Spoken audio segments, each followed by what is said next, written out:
RPO অনুযায়ী সরকারের সাথে কোনো ব্যবসায় সরাসরি যুক্ত থাকলে বাতিল হবে সংসদ সদস্য পদ। অথচ এই বিধানে তোয়াক্কা ছাড়াই বিএনপির দুই সংসদ সদস্যের মালিকানাধীন প্রতিষ্ঠান নিয়ে গঠিত একটি কনসোর্টিয়াম প্রতিষ্ঠান চট্টগ্রাম বন্দরের কাজ পেতে গোপনে জমা দিয়েছে প্রতিযোগিতামূলক প্রস্তাব। তারা হলেন বিএনপি দলীয় লক্ষ্মীপুর 1 আসনের এমপি মোহাম্মদ শাহাদাত হোসেন ও লক্ষ্মীপুর 4 আসনের এমপি ও হুইপ এবিএম আশরাফ উদ্দিন নিজাম। উদ্দেশ্য দুবাই ভিত্তিক প্রতিষ্ঠান ডিপি ওয়ার্ল্ডকে যাতে কাজ না দিয়ে নিজেদের কনসোর্টিয়াম প্রতিষ্ঠানকে কাজ দেওয়া হয়। স্ট্রবেরি সুপার ডটেড ও ক্লাসিক ভ্যারিয়েন্টে সেন্সেশন জাগুক শিহরণ।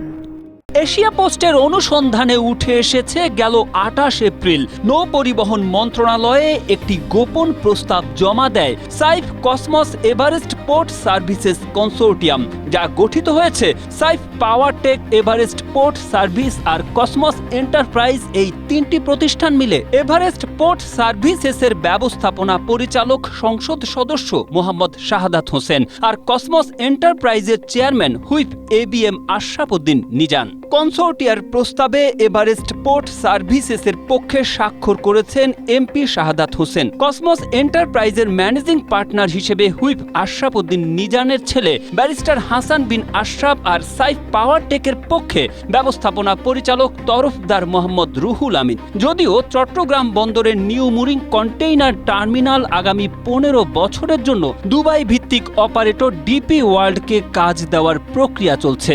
হয়েছে সংযুক্ত আরব আমিরাতের সাথে G2G চুক্তিও।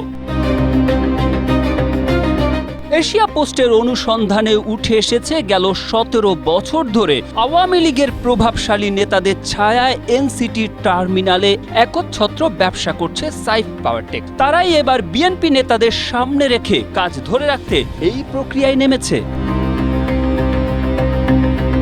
এ বিষয়ে সংসদ সদস্য শাহাদাত হোসেন সেলিম এশিয়া পোস্টকে বলেন, সরকারের সঙ্গে সংসদ সদস্যদের ব্যবসা করার সুযোগ নেই এই বিষয়ে জানা ছিল না। আর হুইপ আশরাফ উদ্দিন নিজানের বক্তব্য জানতে বিভিন্নভাবে একাধিকবার যোগাযোগের চেষ্টা করা হলেও তা সম্ভব হয়নি। আরপিও অনুযায়ী কোনো সংসদ সদস্যের সরাসরি সরকারের সঙ্গে ব্যবসা বা চুক্তি করার সুযোগ নেই। Tarek Ahmed, Asia post.